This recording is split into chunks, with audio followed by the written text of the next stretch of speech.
الحمد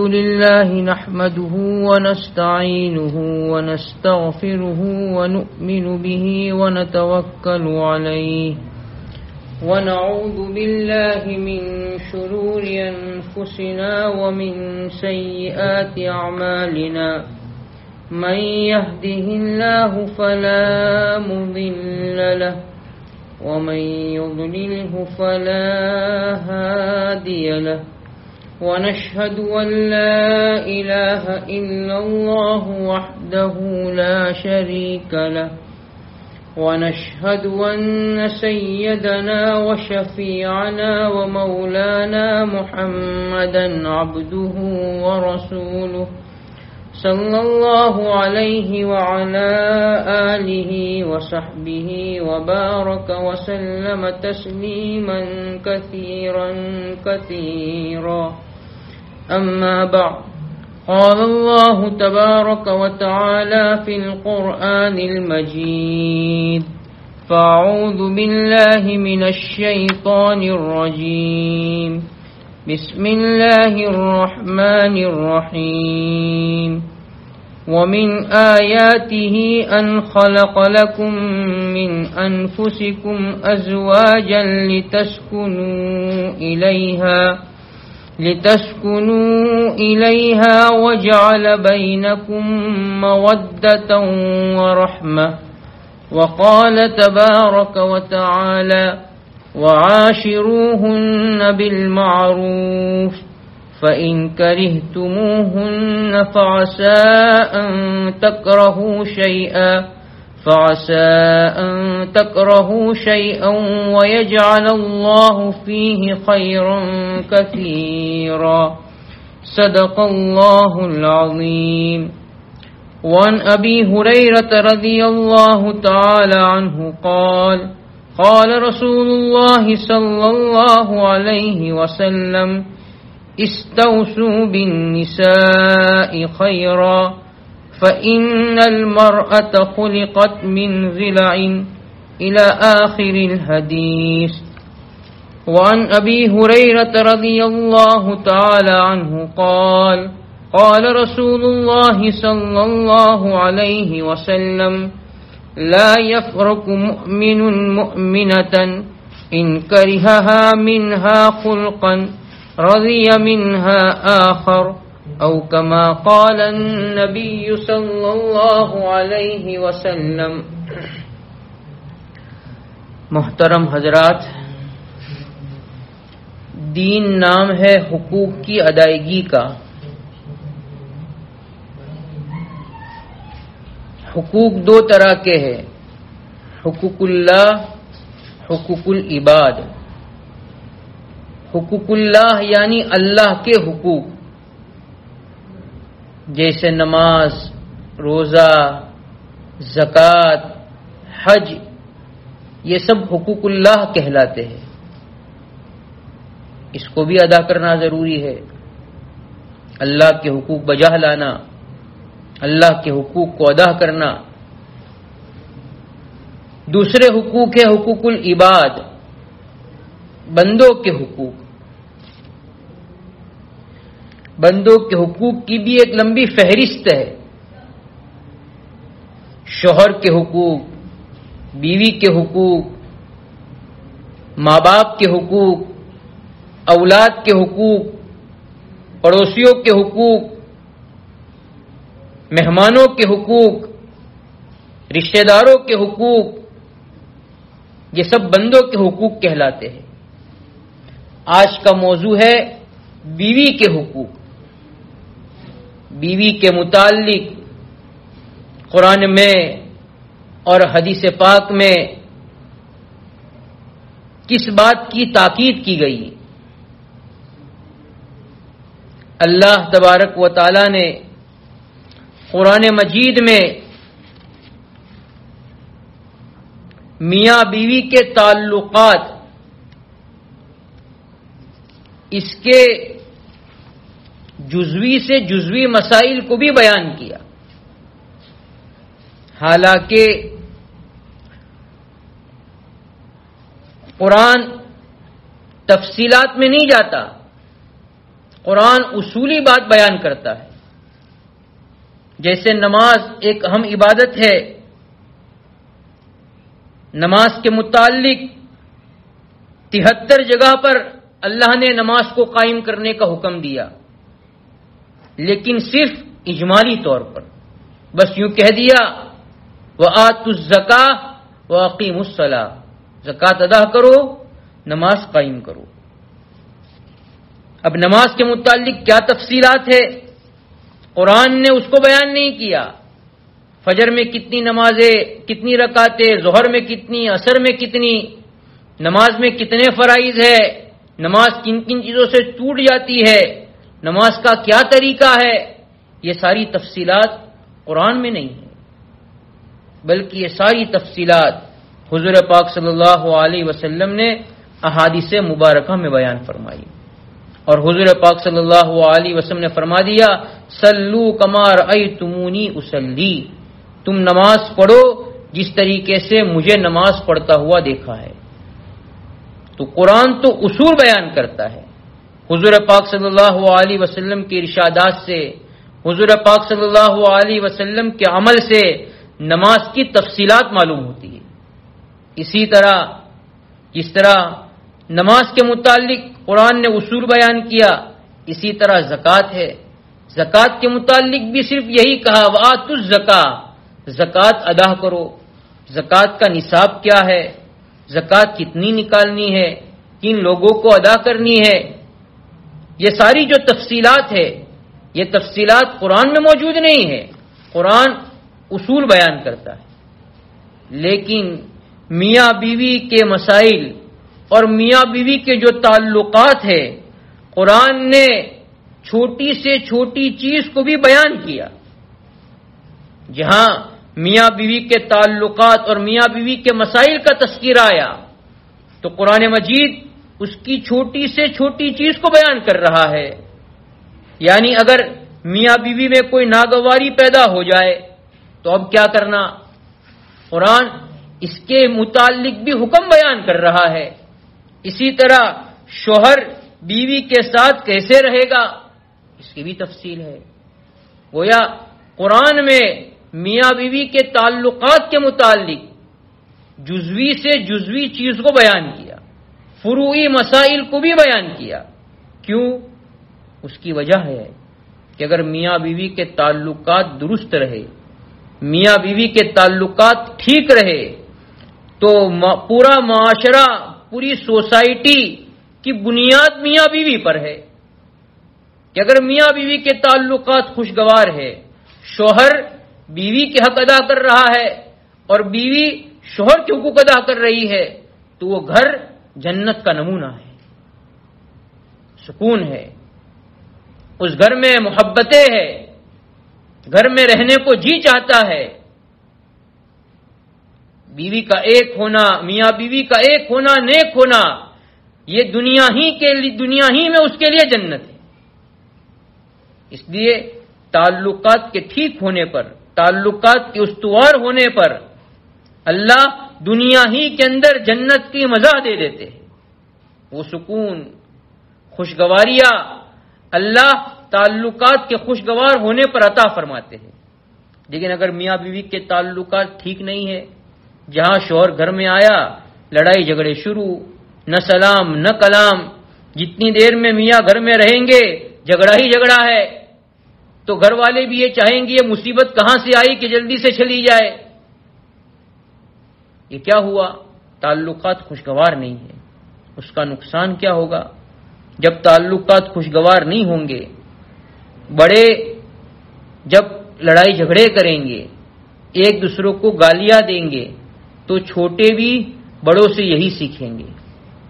گھر میں رہنے والی اولاد ہے، جب ماں باپ کو لڑتا دیکھے گی، جس گود میں بچے پل رہے ہیں اپنے بڑوں کو لڑتا دیکھا، ایک دوسروں کو گالی دیتے ہوئے دیکھا، ایک دوسروں کی برائیاں کرتے ہوئے دیکھا، تو اس کا اثر بچوں پر پڑے گا۔ نہ وہ بچہ باپ کی شفقت پا سکتا ہے، نہ وہ بچہ ماں کی محبت پا سکتا ہے۔ بچہ باپ کی شفقت کے بھی محروم اور بچہ ماں کی محبت سے بھی محروم، روزانہ تو میں ہے، روزانہ گھر میں گالی گلوچ ہے، روزانہ گھر میں لڑائی جھگڑے ہے، اس بچے کی تربیت کیسی ہوگی؟ اس بچے کو ماں باپ سے کیسی تعلیم ملے گی؟ ماں باپ سے ان بچوں نے لڑائی جھگڑے سیکھے، ماں باپ سے ان بچوں نے گالی گلوچ سیکھا، ماں باپ سے ان بچوں نے تو میں سیکھا۔ تو اب یہی بچے، جس بچوں نے گھر میں ایسا ماحول پایا، گھر میں لڑائی جھگڑے، گھر میں تو میں اور گھر میں ایک دوسروں کو جو ہے لڑتا دیکھا، ایک دوسروں کی برائیاں کرتے دیکھا، تو یہی بچے پھر آہستہ آہستہ بڑے ہوں گے، یہ معاشرے کے افراد بننے والے ہیں، سوسائٹی کے افراد بننے والے ہیں، انہی بچوں کے ذریعے سے معاشرہ قائم ہونے والا ہے۔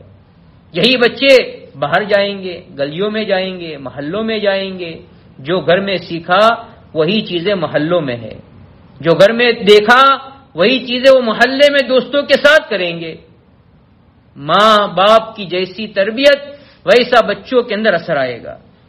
اب اس کے نتیجے میں بجائے معاشرہ جنت نما بننے کے، اب وہ معاشرہ جہنم کدا بن جاتا ہے۔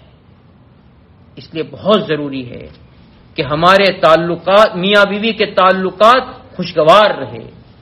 یہ تہذیب و تمدن کی بنیاد ہے، معاشرہ اور سوسائٹی کی بنیاد ہے۔ اگر میاں بیوی کے تعلقات خوشگوار ہے اور جو ہے دونوں ایک دوسرے کے حقوق ادا کر رہے ہیں تو گھر میں بھی سکون ہوگا، وہ بچے بھی اچھی اخلاق ماں باپ سے سیکھیں گے۔ کبھی گھر میں گالی دیتے ہوئے نہ باپ کو سنا، نہ ماں کو سنا، نہ لڑتے جھگڑتے ماں باپ کو دیکھا، یہ بچے لڑائی جھگڑے سے نفرت کریں گے، گالی گلوچ سے نفرت کریں گے، گالی گلوچ ان کو اچھی نہیں لگے گی۔ یہ اس وقت ہوگا جبکہ میاں بیوی کے تعلقات خوشگوار ہوں گے۔ اس لیے اللہ تبارک و تعالی نے قرآن مجید میں خطبے میں جو 2 آیتیں پڑھی گئی، ان 2 آیتوں میں سے پہلی آیت تو یہ تھی جس میں اللہ تبارک و تعالی فرماتے ہیں وَمِنْ آيَاتِهِ أَنْ خَلَقَ لَكُم مِّنْ أَنفُسِكُمْ أَزْوَاجًا لِتَسْكُنُوا إِلَيْهَا وَجَعَلَ بَيْنَكُم مَّوَدَّةً وَرَحْمَةً۔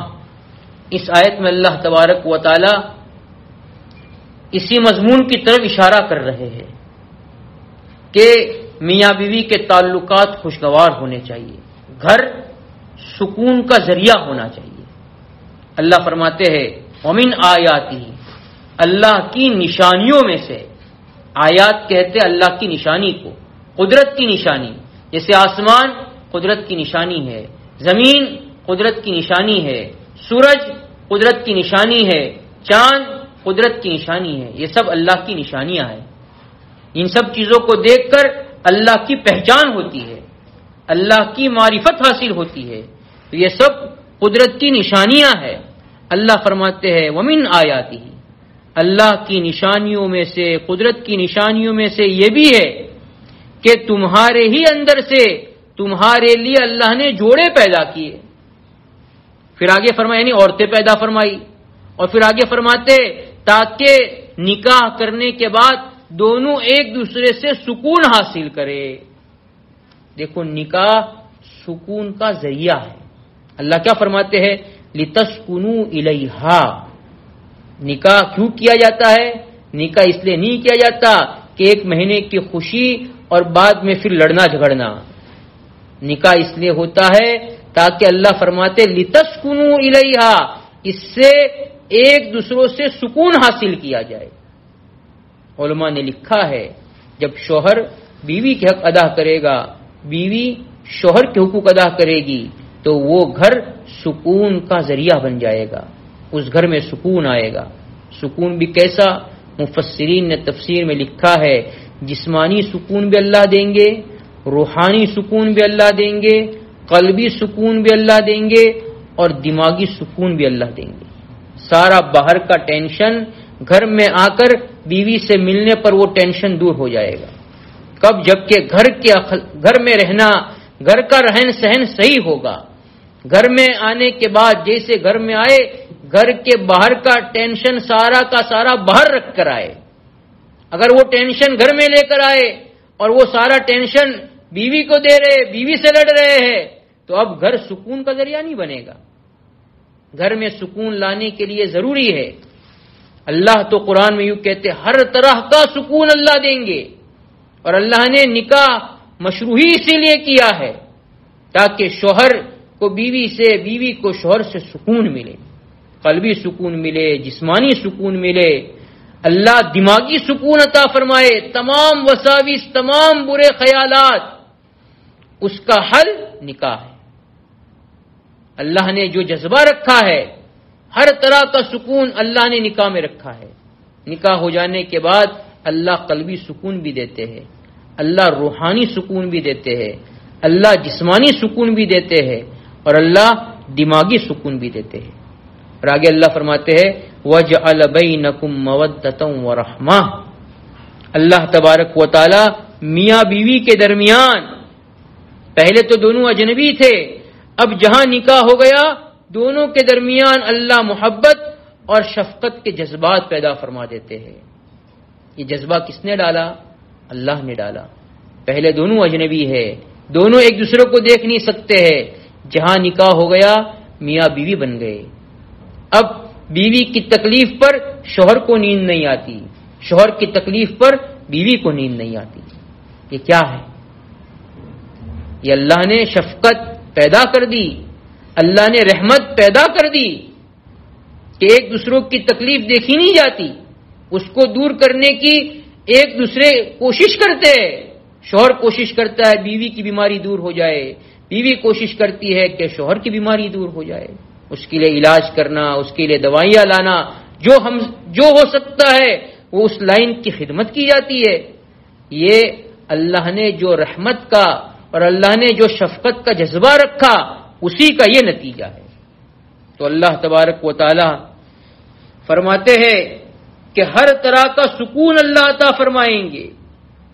حضرت مفتی محمد شفیع صاحب نور اللہ مرقدہ نے لکھا ہے عورتیں گھر کے ایسے ایسے کام انجام دے دیتی ہے، اگر وہ کام مردوں کو کرنا پڑے تب پتہ چلے. یہ ذہنی سکون نہیں ہے تو اور کیا ہے؟ قلبی سکون نہیں ہے تو کیا ہے؟ بچوں کی پرورش کو لے لو، گھر کی ساری چیزوں کی نگرانی کو لے لو، گھر کے کام کاج کو لے لو، یہ ساری چیزیں بیوی انجام دیتی ہے. بچہ ضد کرتا ہے، روتا ہے، تو ماں اس کو پھسلا کر محبت سے، پیار سے اس کا رونا بند کر دیتی ہے. اس کا ڈھنگ بھی، اس کے رونے کے بند کرنے کا سلیقہ بھی ماں کو آتا ہے. اگر وہی رونے والا بچہ باپ کو دے دیا جائے تو باپ کے لیے ایک نیا تجربہ ہو جاتا ہے. باپ کے لیے ایک جو ہے اس کے رونے کو بند کرنا بڑا دشوار ہو جاتا ہے. باپ تو جو ہے دوسرا تماشا لگا دے گا. لیکن اللہ تبارک و تعالیٰ نے یہ جذبہ، یہ ڈھنگ، یہ سلیقہ بیوی کو عطا فرمایا ہے، ماں کو عطا فرمایا ہے. کیسے پرورش کرنا، کیسے اس کی تربیت کرنا، اور کیسے گھر کے کام کاج کو اور گھر کی خدمت، گھر کے ساری چیزوں کو سلیقے سے، اور جو ہے شوہر گھر میں پہنچا ہر چیز تیار ہے، کھانا تیار ہے، سونے کے لیے بستر تیار ہے، جہاں نہانے کے بعد کپڑے استری کیے ہوئے تیار ہے. یہ سکون نہیں ہے تو کیا ہے؟ اگر خود کھانا پکانا پڑے، خود کپڑے دھونا پڑے، خود استری کرنا پڑے تو انسان کے لیے کتنی دشواری ہو جائے. تو یہ اللہ تبارک و تعالیٰ نے نکاح کے بعد کی زندگی کو سکون والی بنایا. اس لیے اللہ فرماتے لِتَسْكُنُوا إِلَيْهَا، اللہ نے سکون رکھا ہے اور دونوں کے دلوں میں اللہ محبت اور رحمت پیدا کر دیتے ہیں. حضرت قاری محمد طیب صاحب رحمۃ اللہ علیہ نے ایک واقعہ لکھا ہے کہ جب بھی غسل کر کے کپڑے بدلنے ہوتے تھے تو ہمیشہ اہلیہ محترمہ کا یہ معمول تھا. پہلے زمانے میں، آج بھی یو پی وغیرہ میں ازار جو ہوتا تھا اس میں جو نواڑ ہوتا ہے اس کو نکال دیتے ہیں اور پھر اس کے بعد ازار دھوتے ہیں. پھر جب اس کو پہننا ہوتا ہے تو اس ازار کے اندر، جس کو گجراتی میں ناڑا بولتے ہیں، اس کو پھر سے لگاتے ہیں اور پھر اس کے بعد پہنتے ہیں. لیکن دوسرے جگہوں پر یہ رواج نہیں ہے، لگا ہی رہتا اور اسی طرح دھو لیتے ہیں. بعض علاقوں میں یہ رواج تھا کہ اس کو نکال دیتے ہیں اور نکالنے کے بعد ازار دھویا جاتا ہے. پھر جب استری کرنے کے بعد پہننے کا وقت آتا ہے تو اس کو دوبارہ وہ ناڑے کو اور نواڑ کو دوبارہ ڈالا جاتا ہے۔ تو حضرت قاری محمد طیب صاحب رحمۃ اللہ علیہ فرماتے ہیں کہ یہ معمول تھا، ہمارے یہاں تو یہ رواج نہیں رہا، یو پی میں یہ رواج تھا۔ تو فرماتے ہیں جب بھی اس طریقے سے جو ہے نواڑ نکال دیا جاتا، کپڑا ازار دھو دیا جاتا، بہرحال حضرت فرماتے ہیں جب بھی میں غسل کر کے فارغ ہوتا تو اہلیہ کپڑا لاتی اور اس میں نواڑ ڈالی ہوئی ہوتی، یعنی وہ کپڑے میں ازار میں نواڑ اور ناڑا بھی جو ہے اہلیہ ڈال دیتی۔ اس لیے زندگی بھر تک کبھی اس کا احساس نہیں ہوا۔ بیوی کا انتقال ہو گیا، انتقال ہو جانے کے بعد پہلی مرتبہ غسل کر کے کپڑے بدلنے کی نوبت آئی، بہو نے کپڑے بھیجے تو پائجامہ کے اوپر نواڑ رکھا ہوا تھا، اندر ڈالا ہوا نہیں تھا۔ تو حضرت فرماتے ہیں یہ دیکھ کر میری آنکھوں میں آنسو آ گئے کہ یہ معمولی سی چھوٹی سی خدمت زندگی بھر تک میری بیوی انجام دیتی تھی، پوری زندگی جس کام کی نوبت ہی نہیں آنے دی، آج وہ کام مجھے خود کرنا پڑ رہا ہے۔ چھوٹی سی چھوٹی خدمت، آدمی کو اس کی قدر نہیں ہوتی، اس کی طرف خیال نہیں جاتا۔ غور کیجئے اس چیز کا آدمی کی طبیعت پر کیسا اثر پڑتا ہے، کیا کیفیت طاری ہوتی ہے۔ اس لیے جو ہے میاں بیوی کے تعلقات، میاں بیوی کی زندگی اور نکاح کے بعد کی زندگی یہ سکون کا ذریعہ ہے، ہر طرح کا سکون اللہ تبارک و تعالیٰ عطا فرماتے ہیں۔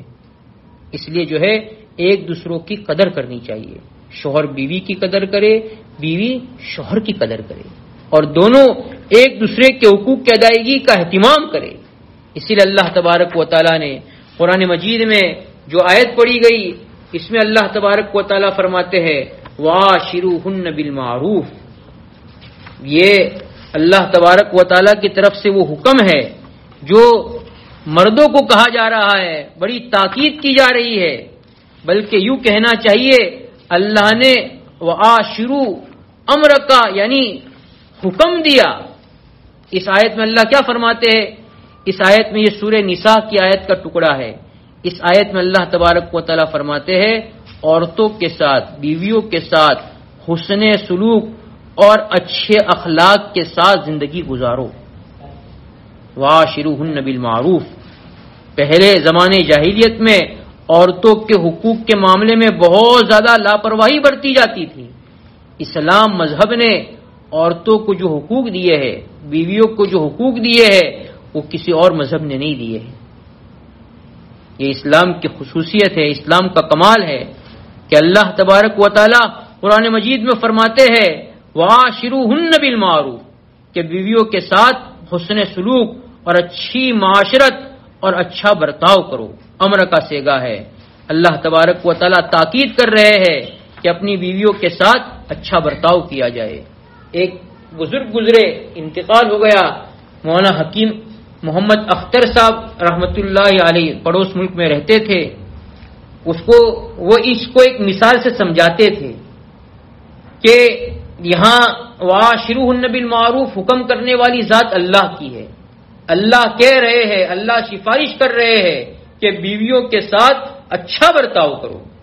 تو حضرت ایک مثال دے کر سمجھاتے تھے، اگر کسی کا نکاح ہو گیا، نکاح ہونے کے بعد لڑکی کی رخصتی ہو گئی، لڑکی اس کے گھر، شوہر کے گھر پہنچا دی گئی، اب لڑکی جس گاؤں کی تھی اس علاقے کا کوئی انسپکٹر آیا، پولیس آفیسر آیا، اور آفیسر نے آ کر یوں کہا شوہر کے گھر والوں سے کہ یہ لڑکی جو ہے یہ میرے دوست کی لڑکی ہے، آپ ان کے ساتھ اچھا برتاؤ کرنا۔ تو ایک پولیس آفیسر اور ایک جو ہے وہاں کا کلیکٹر یا کوئی ڈی ایس پی بڑا آدمی آ کر یوں کہہ دے کہ یہ میری دوست کی لڑکی ہے، آپ ان کے ساتھ اچھا برتاؤ کرنا، تو اب شوہر اور شوہر کے گھر والوں کے دلوں میں ایسا خوف طاری ہو جاتا ہے کہ یہ تو کسی ڈی ایس پی اور کسی بڑے آفیسر اور پولیس والا جو ہے اس کے دوست کی لڑکی ہے، کہیں ایسا نہ ہو کہ ہم ان کے ساتھ کوئی غلط معاملہ کرے، ان کے ساتھ بدسلوکی کرے تو یہ پولیس ہم کو کہیں جیل میں نہ ڈال دے، ہمارے ساتھ سختی کا معاملہ نہ کرے۔ تو ہم ایک پولیس والا یا ایک آفیسر، ایک ڈی ایس پی آ کر یوں کہتا ہے تو سامنے والے اتنا خوف زدہ ہو جاتے ہیں اور اس کی بات کا اتنا لحاظ رکھتے ہیں. یہاں حکیم اختر صاحب فرمانا چاہتے ہیں یہاں اللہ کہہ رہا ہے، اللہ کا حکم ہے، اللہ سفارش کر رہا ہے وَعَاشِرُوهُنَّ بِالْمَعْرُوفِ. دنیا کی حکومتوں کی اور دنیا کے بڑے لوگوں کی اللہ کے یہاں کوئی حیثیت نہیں ہے.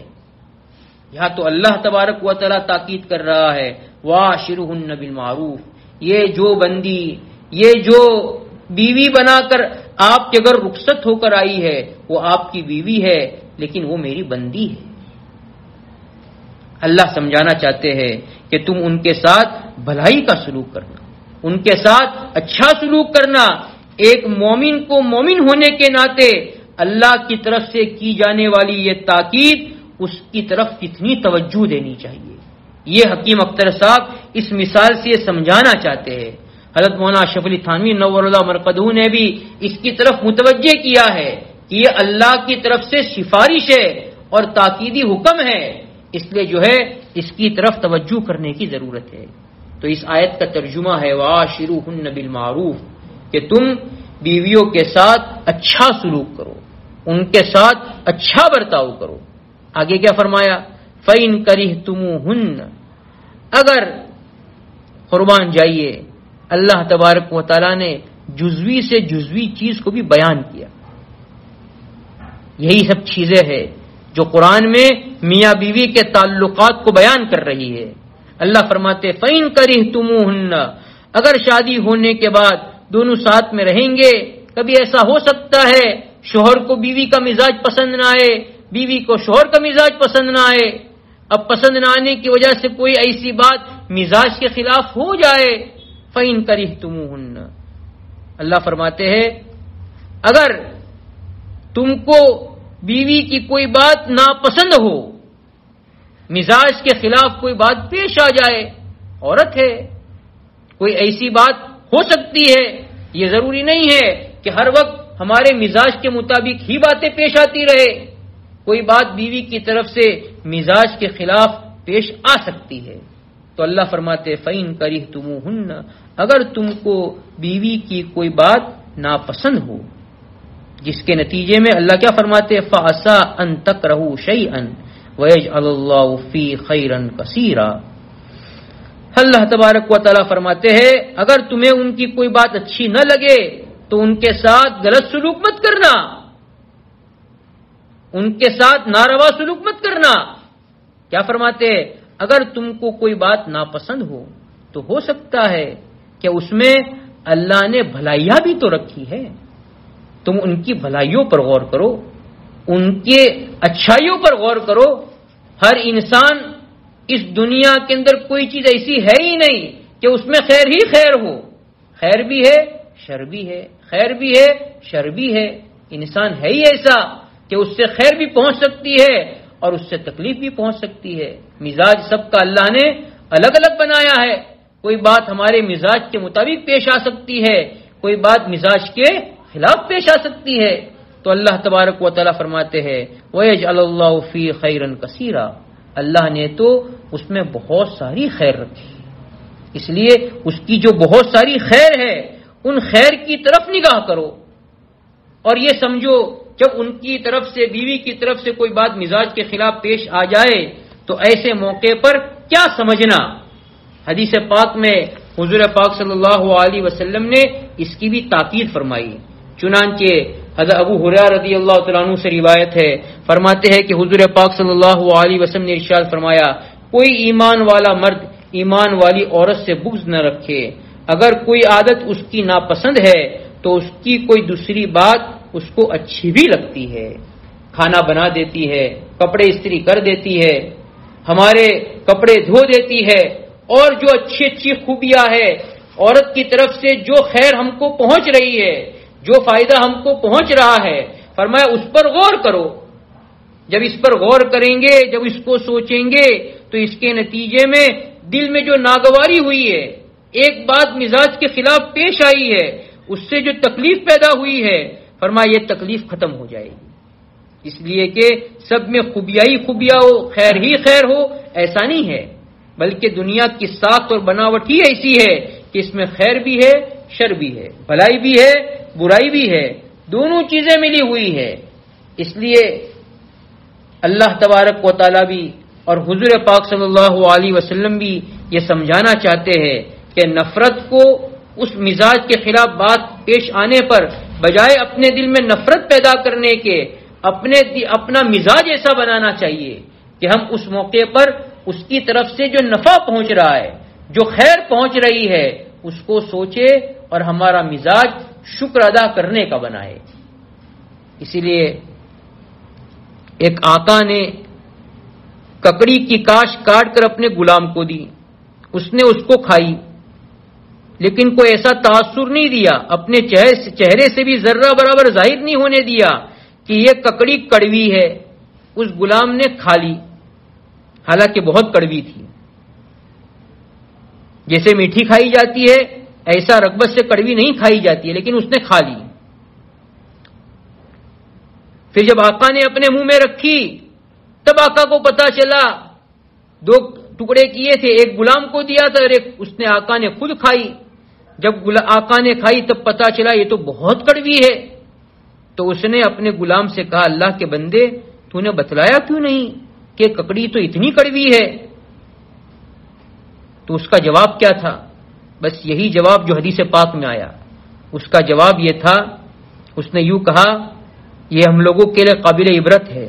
اس نے کہا، جس ہاتھ سے اب تک پوری زندگی میٹھی چیزیں کھاتا رہا، اگر ایک چیز کڑوی مل گئی تو کیا میں اس کا اظہار کروں گا؟ واقعہ یہی ہے کہ ہم لوگوں کا مزاج ناشکری والا بن گیا۔ پوری زندگی خیر اور نعمتیں حاصل ہوتی رہے، جہاں ایک چیز مزاج کے خلاف پیش آ گئی اب زبان سے جو ہے شکوہ شکایت شروع ہو جاتا ہے۔ اس لیے جو ہے مزاج ایسا نہیں بنانا چاہیے۔ مزاج جو ہے اللہ کے نبی صلی اللہ علیہ وسلم فرماتے ہیں اس کی خیر کو سوچنا چاہیے اور اپنے دل کو مطمئن کر دینا چاہیے کہ ایک بات مزاج کے خلاف پیش آئی ہے، اس پر صبر کر لیں گے تاکہ دوسری خیر سے ہم محروم نہ ہو جائے۔ تو حضور پاک صلی اللہ علیہ وسلم نے اس حدیث پاک میں اس بات کی طرف اشارہ کیا کہ ہم اس کی خیر کو سوچے اور اس کی بھلائیوں کو سوچے اور ہم میاں بیوی کے تعلقات خوشگوار بنائے، اس میں ناخوشگواری نہیں آنی چاہیے۔ اس لیے ضرورت ہے اس بات کی کہ یہ جو قرآن کی طرف اشارہ کیا گیا اور احادیث مبارکہ میں حضور پاک صلی اللہ علیہ وسلم نے جو بتلایا، ان چیزوں کا اہتمام کیا جائے۔ اللہ تبارک و تعالی ہمیں ان باتوں کا اہتمام کرنے کی توفیق عطا فرمائے۔ سبحانک اللہم و بحمدک و تبارک اسمک و تعالی جدک و لا الہ غیرک، لا الہ الا اللہ الاحد الصمد الذی لم یلد ولم یولد ولم یکن له کفوا احد۔ اللهم صل على محمد وعلى ال محمد كما صليت على ابراهيم وعلى ال ابراهيم انك حميد مجيد۔ اللهم بارك على محمد وعلى ال محمد كما باركت على ابراهيم وعلى ال ابراهيم انك حميد مجيد۔ ربنا ظلمنا انفسنا وان لم تغفر لنا وترحمنا لنكونن من الخاسرين۔ ربنا آتنا في الدنيا حسنة وفي الآخرة حسنة وقنا عذاب النار۔ ربنا لا تزغ قلوبنا بعد إذ هديتنا وهب لنا من لدنك رحمة إنك أنت الوهاب۔ رب ارحمهما كما ربياني صغيرا۔ ہے اللہ تو ہم سب کو، اے اللہ سب کے حقوق ادا کرنے کی توفیق عطا فرما، شوہر کو بیویوں کے حقوق ادا کرنے والا بنا اور بیویوں کو شوہروں کے حقوق ادا کرنے کی توفیق عطا فرما۔ اے اللہ دونوں کو، اے اللہ شادی کی خوشیوں سے خوب مالا مال فرما، اس دیواجی مسرتوں سے مالا مال فرما، نیکی اور بھلائی کے کاموں میں دونوں کو ایک دوسرے کا معین و مددگار بنا۔ اے اللہ دونوں کو ایک دوسرے کے حقوق جان جان کر ادا کرنے کی توفیق عطا فرما، آپس کی حق تلفیوں سے اے اللہ دونوں کی پوری پوری حفاظت فرما، نیکی اور بھلائی کے کاموں میں دونوں کو ایک دوسرے کا معین و مددگار بنا۔ اے اللہ زندگیاں خوشگوار بنا دے، اے اللہ شادی کی خوشیوں سے مالا مال فرما دے، گھر کو جنت کا نمونہ بنا دے۔ اے اللہ جو آج تک حق تلفیہ ہوئی، جو زیادتیاں ہوئی، اے اللہ ان زیادتیوں کو معاف فرما، ہماری زبان قابو میں نہ رہی، ہمارا دماغ قابو میں نہ رہا، اے اللہ ہم نے جو ظلم و زیادتیاں کی اے اللہ ہمیں ان سے معافی مانگتے ہوئے اے اللہ آپ کے اے اللہ حکم کا لحاظ کرتے ہوئے اے اللہ صحیح طریقے سے اپنی بیویوں کے ساتھ اور بیویوں کو شوہروں کے ساتھ زندگی گزارنے کی توفیق عطا فرما اے اللہ آپس کی نفرتیں ختم فرما آپس میں محبتیں پیدا فرما اے اللہ شادی کی خوشیوں سے مالا مال فرما حقوق کی ادائیگی آسان فرما حق تلفی اور ظلم و زیادتیوں سے اللہ پوری حفاظت فرما اے اللہ نکاح کے بعد کی جو خوشگوار زندگی ہے اے اللہ جو سکون ہے جو مودت اور رحمت ہے اے اللہ تو ہر میاں بیوی کو وہ مودت اور رحمت عطا فرما وہ سکون عطا فرما اے اللہ گھر کو سکون کا گہوارہ بنا دے میاں بیوی کے تعلقات کو خوشگوار بنا دے اے اللہ تو اس کے لیے جن اخلاق کی جن صفات کی اور جن خوبیوں کی ضرورت ہے اے اللہ وہ خوبیاں اور وہ صفات اور وہ اخلاق مرد میں اور شوہروں میں بھی پیدا فرما اور عورتوں میں بھی پیدا فرما اے اللہ دونوں کو خوب خوشگواری کے ساتھ زندگی گزارنے کی توفیق عطا فرما اے اللہ آج تک اس میں جو زیادتیاں ہوئی جو کوتاہیاں ہوئی جو غفلتیں ہوئی اے اللہ تو وہ غفلتیں معاف فرما اے اللہ ہم سب کی ہمارے ماں باپ کی بھائی بہنوں کی بیوی بچوں کے اہل و عیال رشتہ دار اعزاء اقارب دوست احباب اساتذہ تلامذہ سب کی مغفرت فرما سب کے چھوٹے بڑے اول آخر ظاہر باطن گناہوں کو معاف فرما اے اللہ آئندہ کی زندگی آپ کے حکموں کی اطاعت کے ساتھ آپ کی فرمانبرداری کے ساتھ گزارنے کی توفیق عطا فرما عقائد صحیحہ علوم نافعہ اخلاق فاضلہ محاسن عالیہ سے مالا مال فرما حضور پاک امتی جہاں کہیں ہو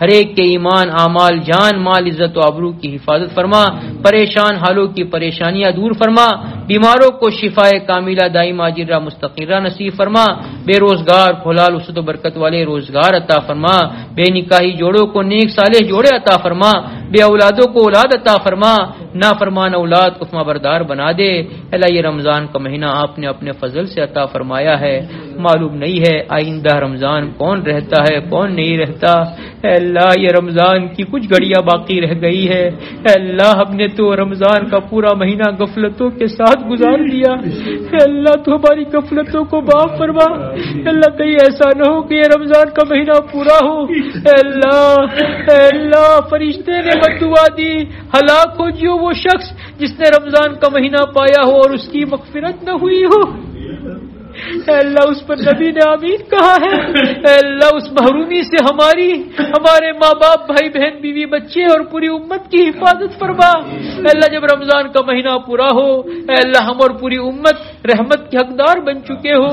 مغفرت کے حقدار بن چکے ہو سب کی جہنم سے آزادی اور خلاصی ہو چکی ہو اے اللہ شب قدر کی عبادت نصیب فرما اے اللہ یہ شب جمعہ ہے اے اللہ کیسی مبارک گھڑیاں ہوا کرتی ہے کیسے مبارک راتیں آپ عطا فرمایا کرتے ہیں اے اللہ اس میں خوب نیکیاں کرنے کی توفیق عطا فرما خوب آپ کو راضی کرنے والے اعمال کرنے کی توفیق عطا فرما اے اللہ جیسی نماز جیسا روزہ جیسی تلاوت جیسا ذکر کرنا چاہیے ہم نہیں کر سکے ہم کوتاہ ہم ناقص اے اللہ ہمارے اعمال بھی ناقص ہے لیکن اے اللہ آپ کی ذات تو کامل ہے اے اللہ آپ قبول کرنے پر آئے ہماری عبادتوں کے نقص اور کوتاہی کو دور فرما کر آپ کامل بنا کر قبول کرنے والے ہیں اے اللہ تو ہماری اور امت کے روزوں کو قبول فرما تراویح کو قبول فرما ذکر و اذکار کو قبول فرما اے اللہ جو قرآن پڑھا گیا اس کو قبول فرما اے اللہ بہت جلدی عافیت کے ساتھ اے اللہ مسجدوں کو کھول دیجئے اے اللہ بیت اللہ کے دروازے بھی کھول دیجئے اے اللہ لوگوں کا رجوع آپ کی طرف ہو جائے اے اللہ استغفار کا اہتمام ہو جائے اے اللہ